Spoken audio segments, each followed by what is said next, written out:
Cool. All right, everybody, we're going to get things kicked off. I want to just first of all thank everyone for joining us today. We're excited to share with you our thoughts and ideas and expertise around the topic of customer lifetime value. So today's conversation is part of our advanced RevOps series, and today's topic is how to build customer lifecycle that maximizes CLTV. We're really excited to dig into this topic and share with you some ideas and hopefully leave you with some takeaways that'll help you kind of challenge the way you think about LTV, lifetime value, customer lifetime value, and how to navigate that. So first, I want to introduce you to ourselves. So we at OpFocus are a SaaS revenue ops shop. So when SaaS companies grow rapidly, they invariably find themselves with a disorganized and unreliable tech stack. And that's where we come in at OpFocus. So our experts partner with you to normalize your tech stack, enabling Salesforce to be a single source of truth so that you can scale your ARR sustainably through data-driven processes, actions, decisions, and people. And so I'd encourage you to check us out on opfocus.com, and I'll be discussing some opportunities at the end of the session in which you can engage with more of our RevOps topics, as well as some trainings and some other ways that can help you level up your Salesforce chops. Great. I just want to have a couple notes on today's session for how things will run.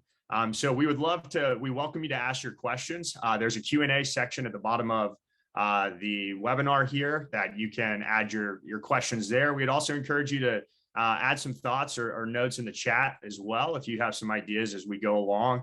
I will be pausing for questions. So if you've got your questions, we invite you to come off mute when we have those to ask it in person. Otherwise, I'm happy to translate that and ask the question as we go along. I would also like to note that at the end of this session, we will deliver out a blog post with some bite-sized videos.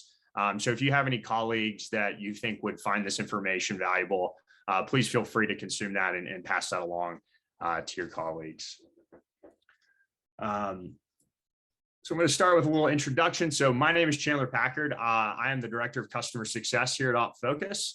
I am going to be leading this session. So I wear two hats. I manage our CS team, our CS function rather, here at OpFocus internally, and also work and do some advisement in the marketplace around CS topics in general.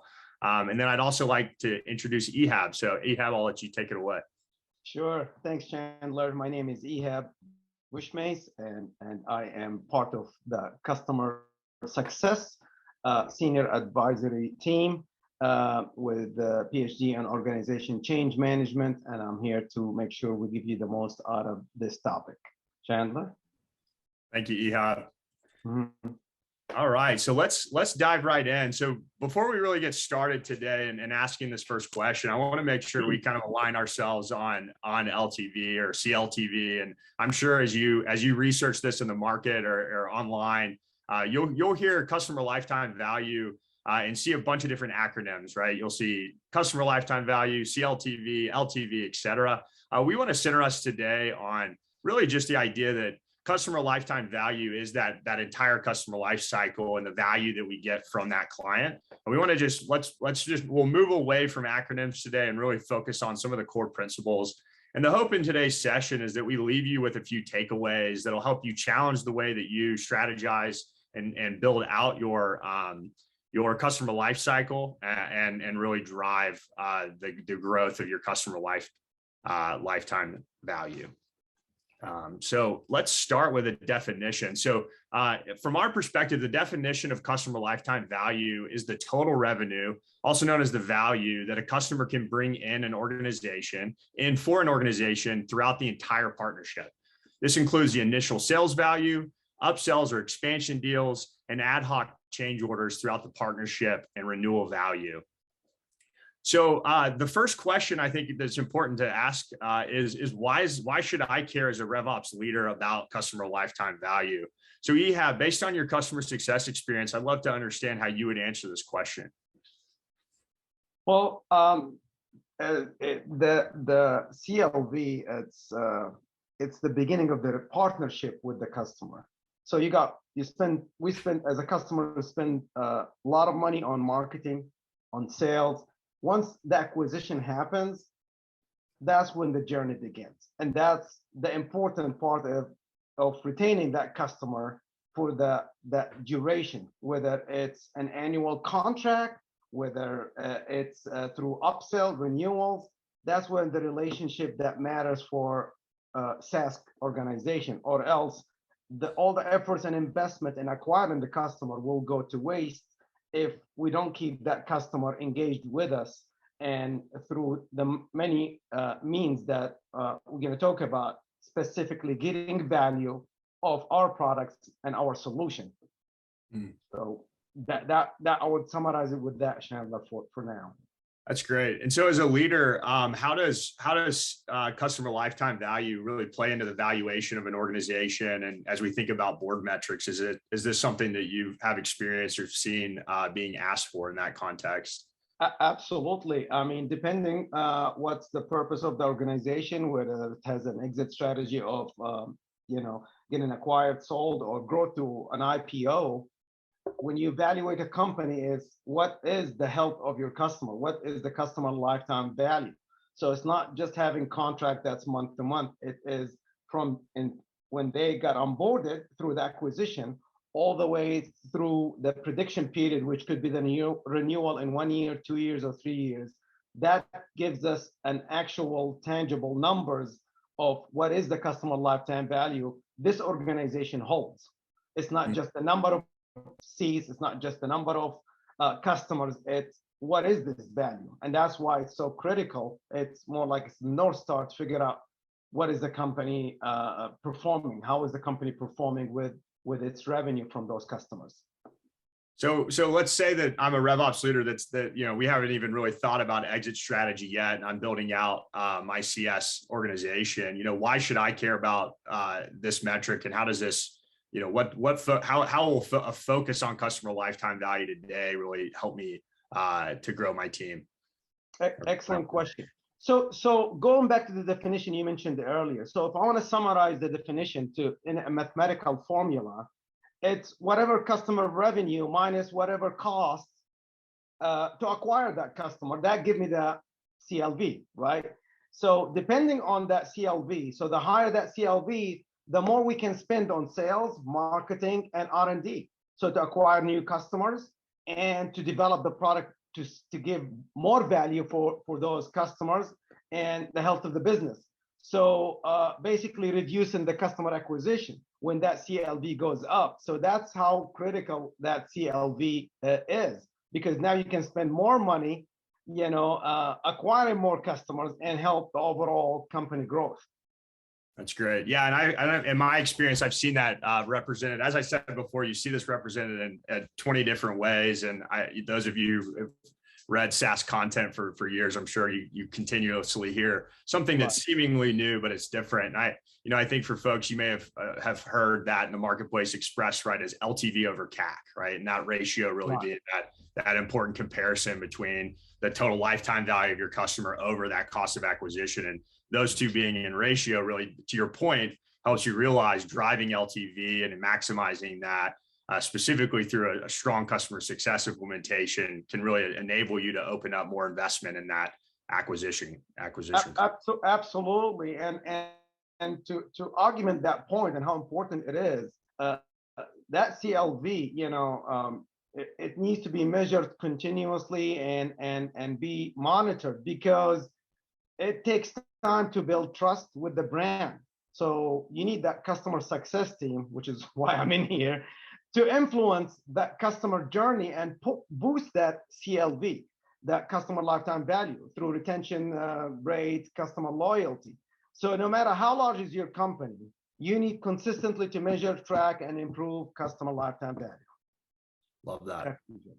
That's great. So let's transition now. So we've established, why we care about customer lifetime value. And I'd like to shift our focus a little bit to the how we drive customer lifetime value. And as I mentioned earlier in the session today, we really want to focus on three key takeaways for everyone today. You know, I think we all sit on these webinars and you might just get flooded with a lot of information. And what I'd like to encourage us to is to focus on these three key takeaways. We believe that these 3 points really help frame up the basis or the foundation for why customer success should be the driving engine for driving customer lifetime value through the customer life cycle. And so I'd love to dig into these with you guys today. So the first is optimizing the onboarding flow. So why don't you share some experience from your past as to why onboarding flow is so key to driving customer lifetime value? It is the key for driving customer life value, because as we mentioned earlier, if you go through the customer journey, the life cycle, marketing, make the customer aware, sells the customer. And now with the onboarding, that's where the relationship, that partnership starts. So if it's not, the handoff is not correct, the handoff is cold, the customer is confused, you don't take care of the handoff between sales and onboarding, you lose the potential for the customer to renew. You lose the potential to build a strong foundation for the partnership with the customer. So onboarding is the key first step of building that partnership. Because again, customer lifetime value is not a one-time event. It is over a longer period of time, and you want it to grow as long as possible, as long as that customer is happy, as long as that customer is getting value from the solution that we sold them. And that's why onboarding is the key, basically. It's the door to that partnership. So if we miss up on that onboarding, we put ourselves and that relationship at risk. That's why I like to emphasize how important the onboarding and making sure you are giving that customer white glove treatment from the get-go. Again, you can say depending on the customer size, and I think that can be covered under segmentation depending on their ARR, but you cannot ignore the onboarding of any new customer you acquired, because you spend so much money on the acquisition. You want to make sure that you retain and you basically give them value. So onboarding also, last point on onboarding, it's time to value. So if you onboard correctly, the customer will see time to value much quicker if you have a good strategy in place and a good playbook. So, yeah, and I agree. Yeah, and I think I love how you tie those two together, right? And how the time to value is really the thing we're measuring, right? We're driving that client towards that value realization. Right. And that's why that handoff point between sales and customer success typically can be a friction point, but it can also be an opportunity, right? Because we have to make sure that we understand that the customer's perspective on what value means to them, and that to make sure that they understand the value we're intending to deliver for the solution that they've purchased, right? Absolutely, absolutely. Oh, that's great. So, and then talk about ownership. So as it comes to the onboarding process, who do you think, we talk about that sales to service or sales to customer success kind of handoff point. In your experience, do you see sales kind of staying in the picture? Does this become a matrix team?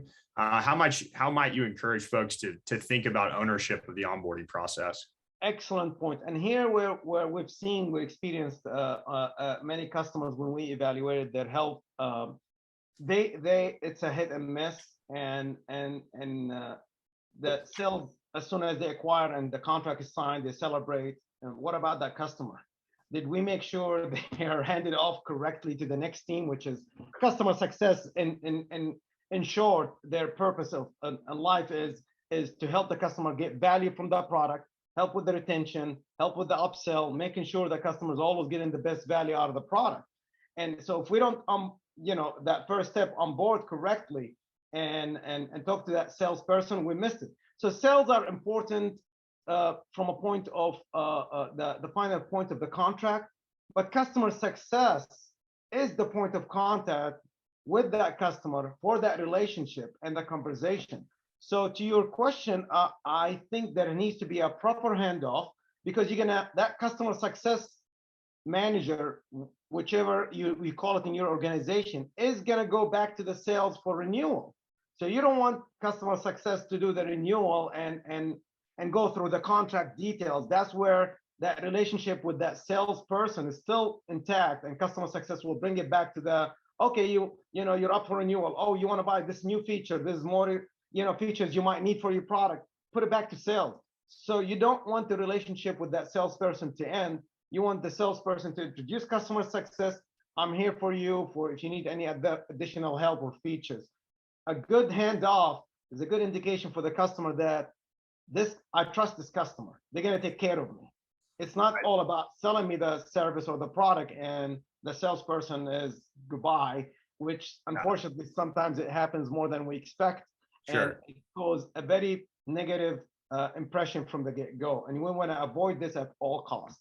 Right. Yeah. And I think it's so important, right, to really allow the customer success team to reinforce what was established during the sales process, right? And to just double down on the excitement and the expectation for that value that they've just purchased, right? So spot on. Exactly.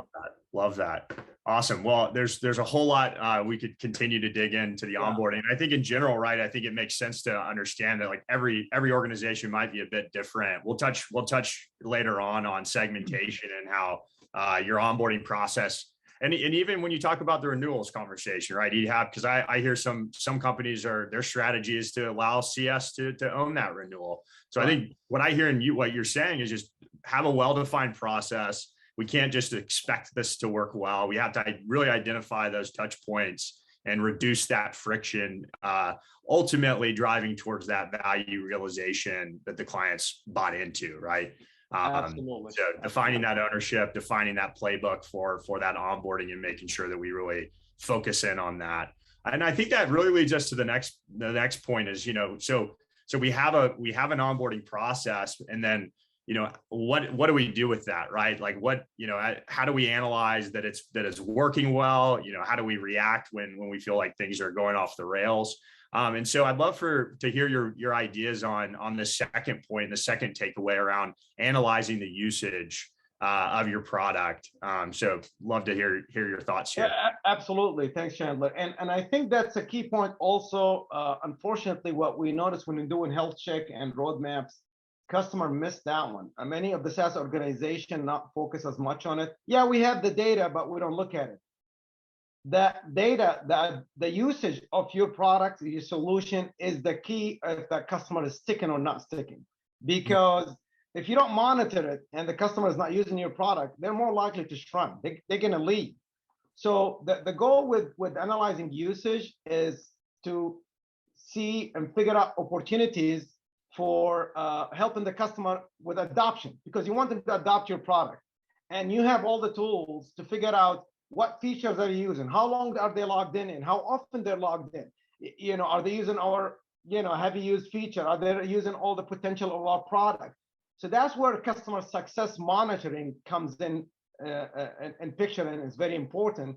You're going to figure out the customer adoption of the product, and it's important to do it early on to figure out opportunity for training, one-on-one training sessions. Here's a video clip for how to use this feature. I noticed you're trying to access this feature, you haven't, and if they're not logging in as often, it's a good conversation. Customer success should call. Anything I can help with a training, do you need? So this is where a very important tool that's available to customer success and the organization that's trying to grow the customer lifetime value is analyzing the solution, the product usage and adoption. Yeah. Hands off, because if the customer is not using it, what we said, they are getting towards the shrunk, which is what we're trying to avoid in the SaaS organization. For that put some lights on it, Chandler. Absolutely. And that really speaks to the importance of I think the partnership between customer success and product most often. And I'm sure product or solution, whatever the team is called at any given organization, right? But that's really where you identify what is the value add, or where is the value you expect them to receive, and the usage.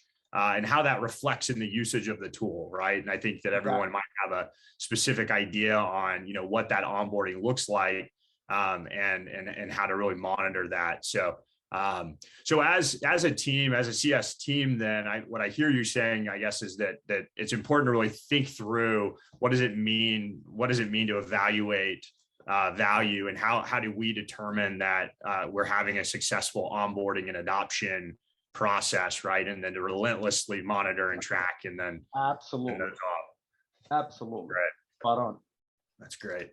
That's where the saying said, relentlessly monitor and what's going on. This is where from a customer success operation, where you would come up with health scores. What is important to your business, to your solution to monitor? What is how does it look like for a good customer? So you would have a good reference. A good customer usage looks like this. They log in daily. They have all their license utilized or 90% utilized.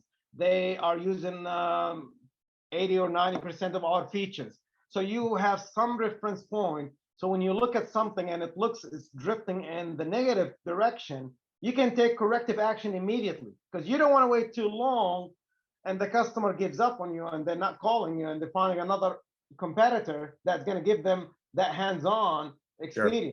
That's why you want to continuously monitor this usage. And the best way to summarize this is figure out what are your top metrics you want to monitor in the product usage. What is a healthy customer looks like? What is unhealthy customer looks like, so that you can prompt, you have a playbook, you have a prompt for your customer success to take action. Yeah, and that makes me realize too, I think my last comment, I was still framing the conversation a bit in the onboarding, but you made a point earlier on that customer lifetime value is something we need to mature over the entire life cycle, right? There's no time in which we can really stop and take our foot off the gas pedal on ensuring that customer's seeing the value, right? Absolutely. You cannot do that anymore with SaaS business. That's not an option to grow or scale at all. That's right. An option for losing customers. Yeah, and I can imagine too, from a CSM perspective, these metrics could also really empower them to have conversations with the key customer contact, right, about usage, and encourage them, because at the end of the day, they've most likely made an investment in your product. And if you see usage dropping, that's an opportunity for us to highlight training opportunities and get them engaged, right? Absolutely. That's an engaged customer is less likely to shrunk, is more likely to be more involved and getting more value of the product. Don't want to repeat the obvious, which is the cost of keeping a current customer is much less than acquiring a new customer, as we all know. So right. That customer success team primary goal is to keep the customer happy, satisfied, getting value from the product. Why did they buy our product? Either to save money or make money. So we need to help them reach their goals. And as you mentioned, monitoring those indicators, it will help us to engage with the customer and make sure we are there for them to succeed in our product. Absolutely. Yeah. And then I think you touched on this too. And I think it's important. And we see this, in the context of, say, Salesforce, where you would want to make sure that those metrics are pulled back in so that they can trigger opportunities for different playbooks, right? Or different actions that your team can take, right? Which goes back to that. Wonderful. So, so we've talked about onboarding, the optimizing your onboarding flow. We've talked about relentlessly monitoring, measuring the usage. And so this brings us to our third point, which is listen to your customers. So we've talked about, we've brought them on, they've adopted the product, they've seen first time to value. We've identified what healthy looks like from the data. And so now let's talk about what it means to really listen and hear, from the customer as well. Right. So tying this to the previous point you just had on the slide, which is the adoption and usage, figuring out utilization, because as you reached the key point, which is if you see an opportunity to interject and talk to the customer trending downwards, you're not using the product as we thought you would, as you're not using all the feature, you're not getting the most. So those and a point where we can talk to the customer proactively, because that's obviously customer success is proactive versus support is reactive, right? So that's opportunities to talk to the customer as they are using the product. So you can call it more of leading indicators. In that same umbrella of leading indicators, because lagging is after we lose them, or they're buying more. Those are lagging indicators. We see, oh, they're buying more or they're buying less. So an important tool that's available to us and everybody knows about it is customer surveys. Customer surveys allows your customer to engage in a different perspective. I'm going to give you feedback about your product. I'm going to give you feedback about your service. I'm not happy about this. I'm happy about this.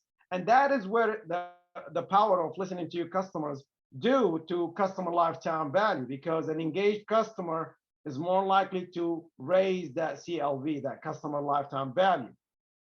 You want them to get engaged. So listening to them via surveys is one of the easiest method. It's a tech touch, so you don't have a lot of involvement.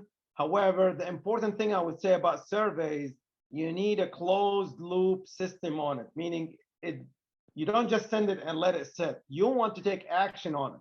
If it's a bad survey, that's a very good point to touch with the customer. Says, how else can we improve to meet your expectation, to give you value? If it's a good survey, it's time for advocacy. Hey, Chandler, well, I see you submitted a great survey. Well, can we use you as a reference for another customer? So there's always value of listening to the customer through that survey channel.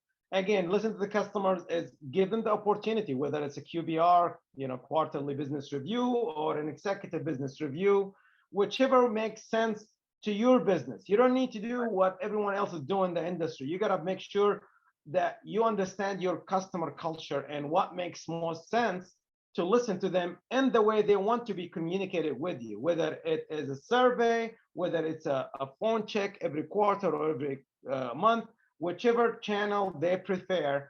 You are basically doing it the way they like to, not the way you prefer. You are basically putting the customer first, following the customer advocacy to contribute to your customer lifetime value. So that's how I would listen to your customers.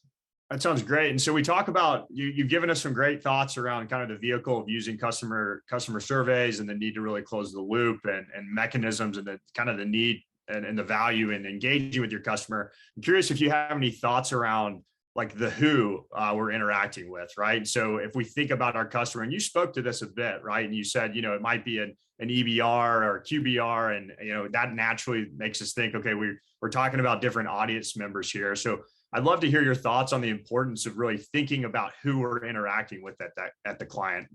That's an excellent question, Chandler, and I wish there is more emphasis in this in the industry, or even on when you research the web. Because historically and classically, we got used to, I know one contact of the customer, and I reach out to that contact for surveys, for how we're doing. And that one contact, is not the whole organization.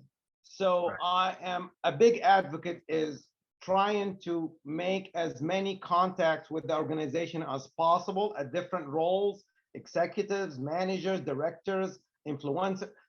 The more contact you have at one customer, the better engagement and the better success the product would have, because now multiple people at the organization will use it. We say, why? Well, if I have one contact and that one contact finds another better opportunity and leave that organization, basically we lost that partnership relationship with the customer.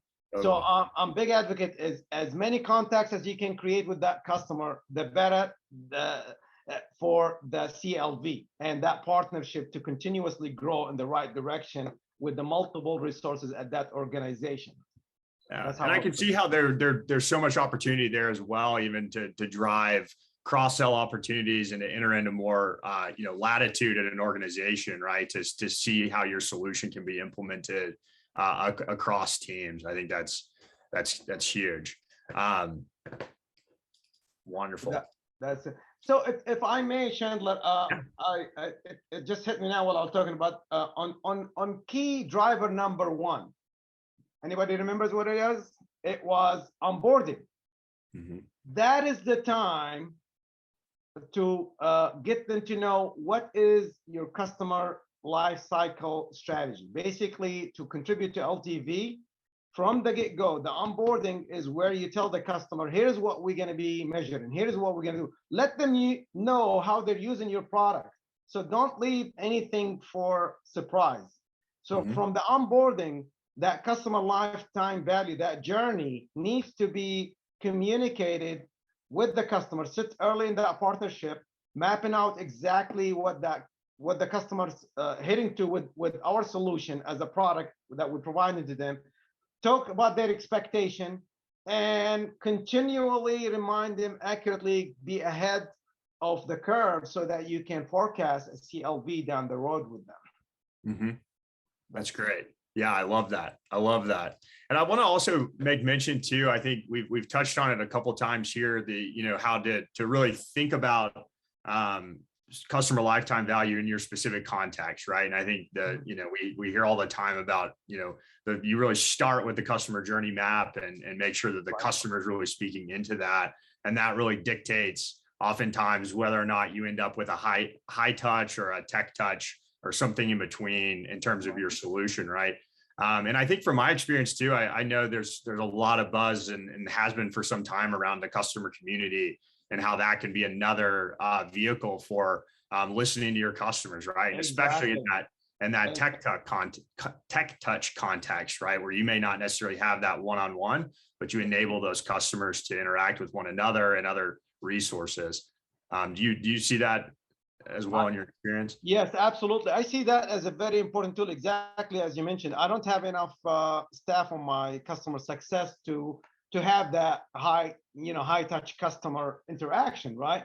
So creating a community and allowing the customers to kind of see value of the product is an excellent way of allowing them to be sticky, because you want it to be sticky to get that customer lifetime value to grow and increase.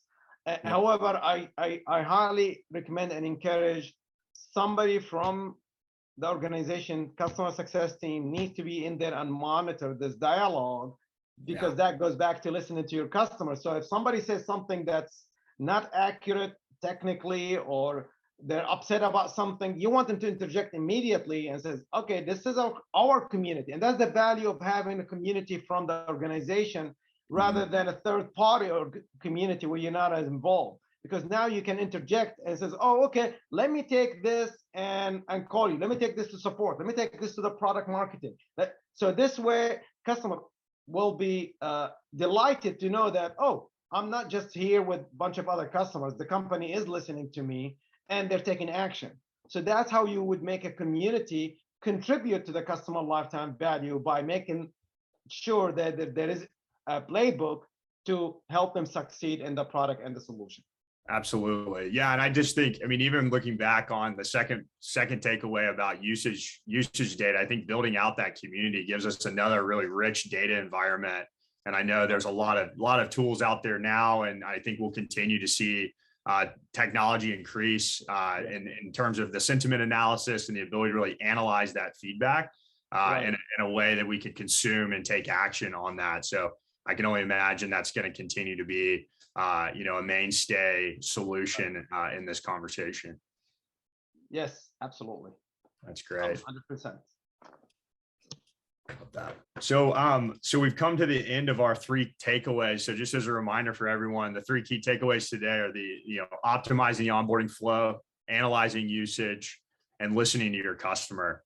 And so I'd like to pause here. I haven't seen many questions come through, but if anybody has any questions for us, please feel free to add those to the Q&A or the chat, and we'd love to engage there with you there. I do want to draw us back to one point as folks think about their questions that they may have, and it's talking about how customer lifetime value can really drive the segmentation conversation. We've talked a lot about how it's important to think about segmentation, or important to think about what is my unique scenario and what does this look like. But can you speak to how LTV really drives that segmentation conversation? That's an excellent point. And again, that's part of the planning and strategy building at the organization. So segmentation is important, because how you define segmentation is going to drive customer success operation for the high touch versus low touch. So segmentation can go multiple ways, but you got to figure out what makes sense to your business. So if it's ARR, the size of the customer, the size of the license base. So it depends on what you have. So to contribute to the CLTV, the customer lifetime value, obviously it's about money, right? Coming in, that's the customer lifetime value over a longer period of time, whether they sign a year contract, 3 years, whichever contract. If they are generating the most revenue for us, so that should be a segment of your own. And I want to bring in an example, not to be biased, to the airline industry. Whether you use Delta, United, American, all of them use the frequent flyer mile. Why? Because they want to keep you loyal to them. They don't want you to go and change carrier. They'll give you points, they give you free flight, they give you free upgrades. Why? Because they want to make sure you're a frequent flyer. You spend a lot of money. So I'm going to make sure you're happy. I'm going to give you things above and beyond my other competitor. That's why segmentation is important. And the simplest, historically, what we know is the best way to do it is based on revenue. Sometimes it doesn't make sense to the business because you could be geographically segmented. Even if you're geographically segmented, you want to segment it based on revenue in that geography. Even if it's a product specific, you want to, again, the bottom line is revenue within that segment. So it could be a segment within segment because those top paying customers requires more of your attention and high touch. That's how you can rank them to be a high touch customer. You have someone dedicated to them versus the low touch or tech touch. You allow email and auto respond to those, lower value customers so that you have more cycles to put on those high value customers. That's great. Yeah. And I love too, how if you think about the position of customer success, right. And the value, and a lot of what we're talking about today is, how do you, and I hear this a lot in the industry is, the technique or strategy to really prove the value of CS at your organization. And this is where I love how CS can even then, as we look at segmentation and then deploy a strategy, it can even influence our ideal customer profile, right? So we can push insights and information back up to through sales and marketing to identify who we see as an ideal customer based on successful customers that have come through the platform, based on specific customers that we see growing in their CLTV, right? And then that can then be initiatives and influence the way that we invest in certain segments upstream in our marketing and sales efforts. Absolutely. Great. And that's invaluable, right? Because that allows us to focus on that improves our sales metrics, and that just, and that's all driven by the insights that we gain and the intimacy that we have with that customer experience. Exactly. I see some questions posted from let's take there we go. First party. Let me just read through this.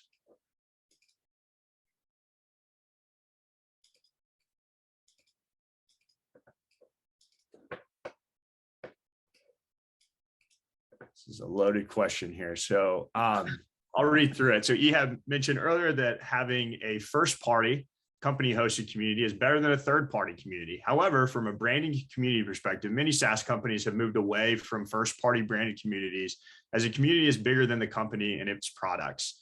Can you comment on the role of each and where you think CS team should invest more in? It's a very, very good question. Again, the community could be looked at in many ways because you need staff to monitor, which means it's going to be a cost to you.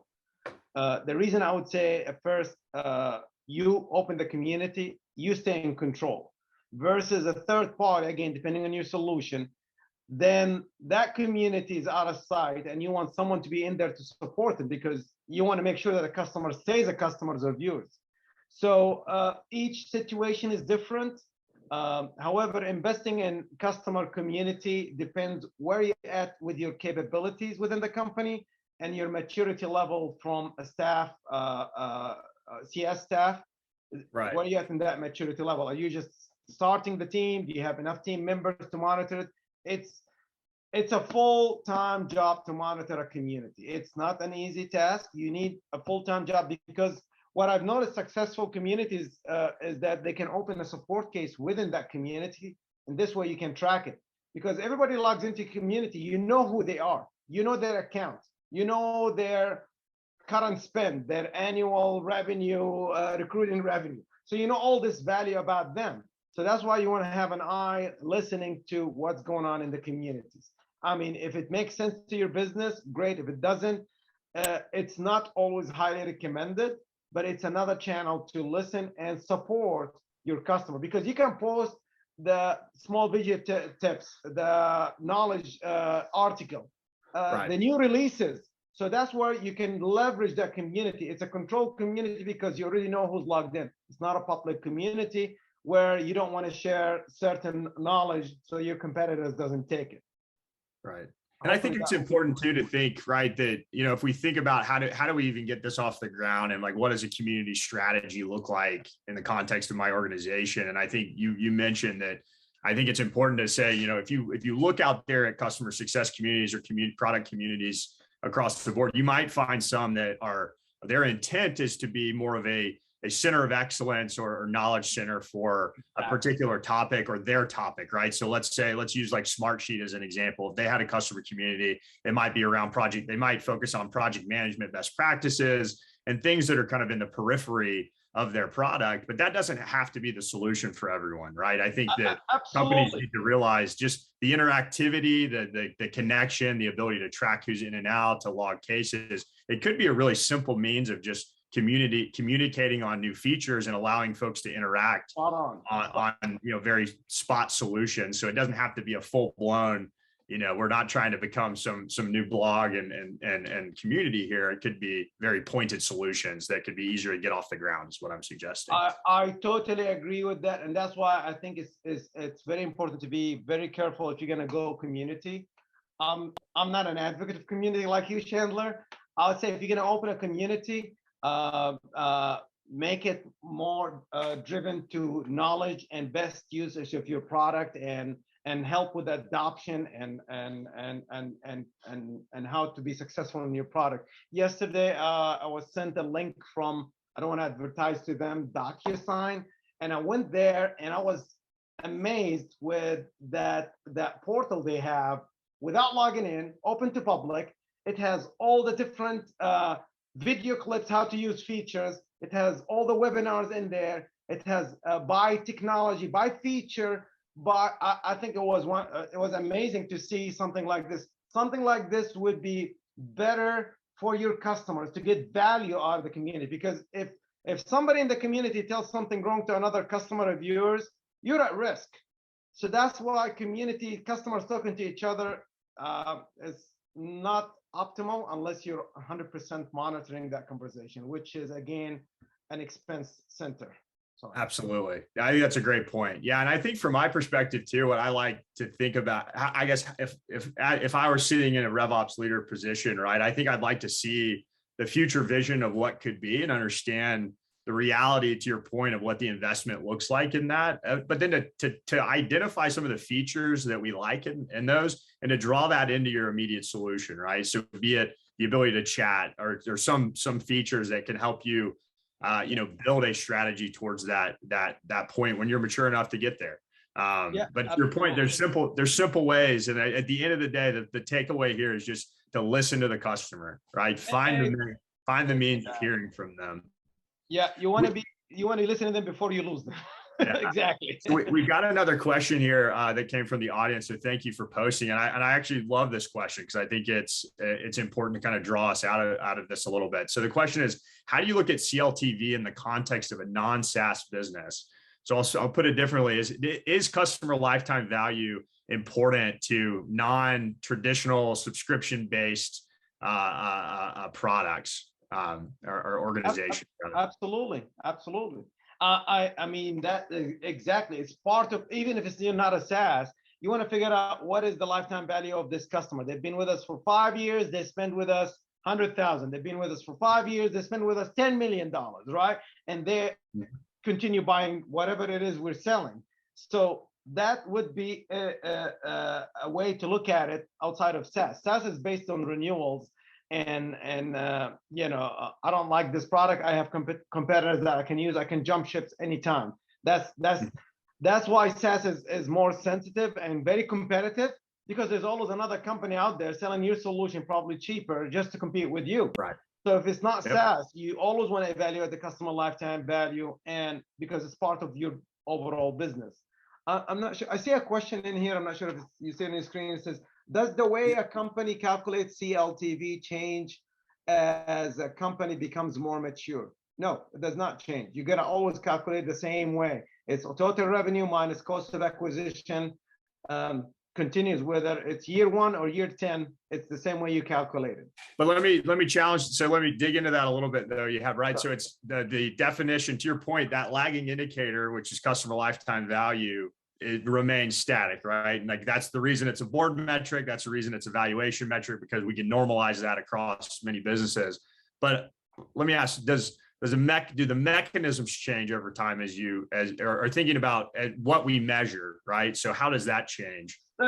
That's a good point. I like your challenge, because you could be initially measuring the customer lifetime value based on their first and their acquisition and their license. So let's say they bought from us 1,000 license of our products. But then again, I'm going to add to that CLTV. Now they also bought another 100 license from another product we sell through cross sell, right? So that's a cross sell. You're going to add it to the existing base, which is going to continue to grow the CLV through renewal. So renewal of the existing base, the cross sell, that's another one. And if they do expansion, meaning buy a higher, more expensive features, so that's another way to add. You got to keep adding basically the total revenue we get from this customer throughout that time, lifetime value with us through the partnership. Yep. Yeah, and I think that goes back even to speaking to that, to the previous question on, how does customer lifetime value matter to me as a non-SaaS business? I think that it's all about identifying that customer life cycle and then leveraging opportunities to continue to drive value into the customer, right? And sometimes, and in my role at OpFocus here, we're not a SaaS organization. We're a consulting firm. So I don't have, one of the big pieces that's missing for non-SaaS businesses is the product usage data. And so that's where I think it's important to identify. So Absolutely. Because I don't have, in light of not having a lot of usage data, I do have access to my customer, right? And that's where I think getting creative with listening to the customer and identifying what value looks like, and then doing the best to set up mechanisms to track and measure those things from a health perspective is still so relevant and valuable to non-SaaS or SaaS businesses. Absolutely.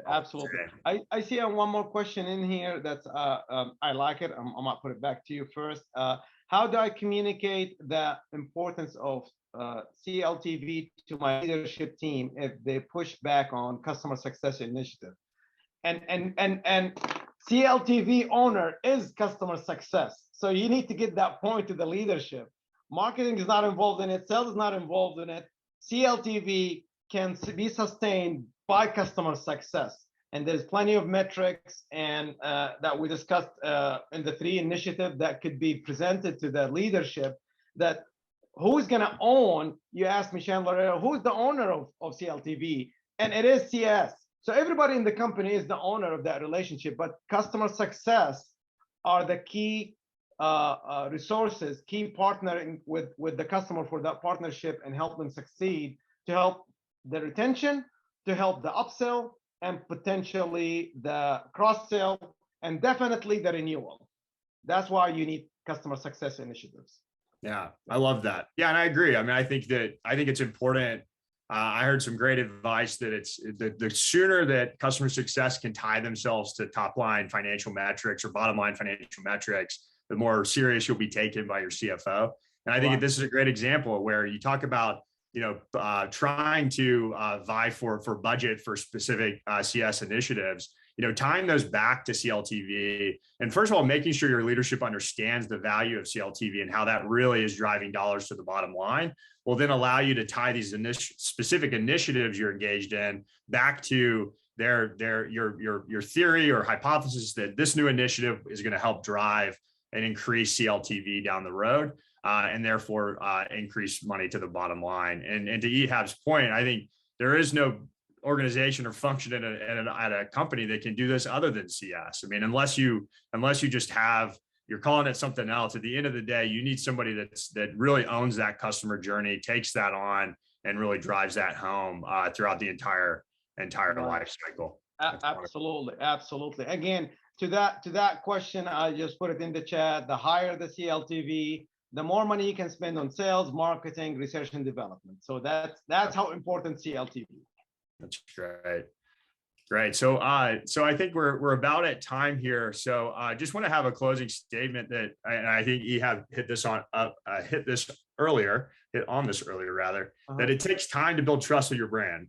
Right. So, this strategy, these key takeaways, this is something that's important to have us to start with a foundation and to allow that to grow over time and understand that this is not a one-time like heavy sprint towards adoption and onboarding, but this is really a solution that takes care of this client and focuses on lifetime value over their entire life cycle and really identifying those key touch points, reducing friction in those touch points, and really monitoring and measuring what your customers are doing and then listening to them, right? And so at the end of the day, I think that, influencing this customer journey really does boost the customer lifetime value, increases the retention rates, and ultimately creates loyal customers.